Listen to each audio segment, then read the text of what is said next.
Assalamualaikum warahmatullahi wabarakatuh. Anak-anakku sekalian, bagaimana kabar kalian? Mudah-mudahan kalian semua dalam keadaan sehat walafiat dan selalu diberikan perlindungan oleh Allah Subhanahu wa taala. Baik anak-anak, untuk pertemuan hari ini kita akan belajar pelajaran Al-Qur'an hadis. Alhamdulillah pada pertemuan sebelumnya kita sudah menghafalkan hadis tentang menyayangi anak yatim. Kemudian kita juga sudah menghafalkan isi pokok kandungan hadis tentang anak yatim. Nah, kemarin ada beberapa teman kalian yang belum menyetorkan tentang isi pokok kandungan hadis tentang anak yatim. Nah, bagi yang belum menyetorkan, mohon disetorkan ya, karena itu menjadi nilai praktik kalian nantinya. Nah, kemudian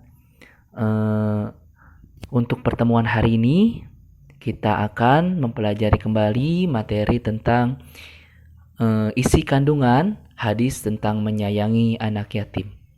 Nah, sebelum berlanjut ke materi tentang isi kandungan hadis tentang anak yatim, coba dengarkan baik-baik. Nah, jadi yatim ini berasal dari kata bahasa Arab yang artinya sedih atau bermakna sendiri. Nah, menurut istilah syariat, yang dimaksud dengan anak yatim adalah seorang yang ditinggalkan oleh bapaknya sebelum dia balik. Nah, Pak, lalu bagaimana Pak jika ditinggalkan oleh ibunya? Nah, kalau ditinggalkan oleh ibunya setelah istilah syariat itu namanya piatu. Nah, kalau piatu itu ditinggalkan oleh ibunya. Nah, jadi kalau yatim piatu ditinggalkan oleh kedua orang tuanya sebelum dia balik. Nah, kemudian kemarin yang kita pelajari juga menyayangi dan menyantuni anak yatim itu hukumnya wajib bagi kita sebagai orang muslim. Nah, apabila kita tidak menyayangi anak yatim, menghardik anak yatim, menyiksa anak yatim, mencela anak yatim, itu kita termasuk orang yang mendustakan agama.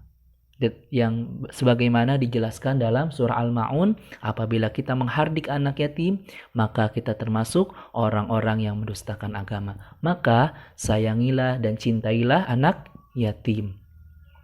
Kemudian, apa saja ya Pak kemarin isi kandungan atau isi pokok dari hadis tentang anak yatim?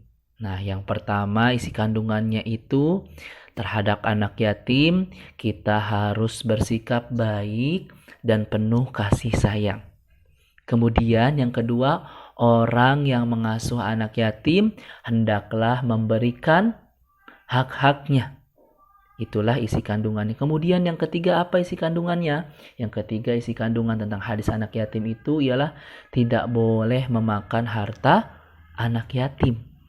Nah, kemudian yang keempat, tidak boleh menukar harta anak yatim dengan yang lebih jelek. Nah, contohnya, ini biasanya terjadi di yayasan-yayasan. Ada barang yang datang kemudian diberikan untuk anak yatim, diamanahkan kepada yayasan tersebut.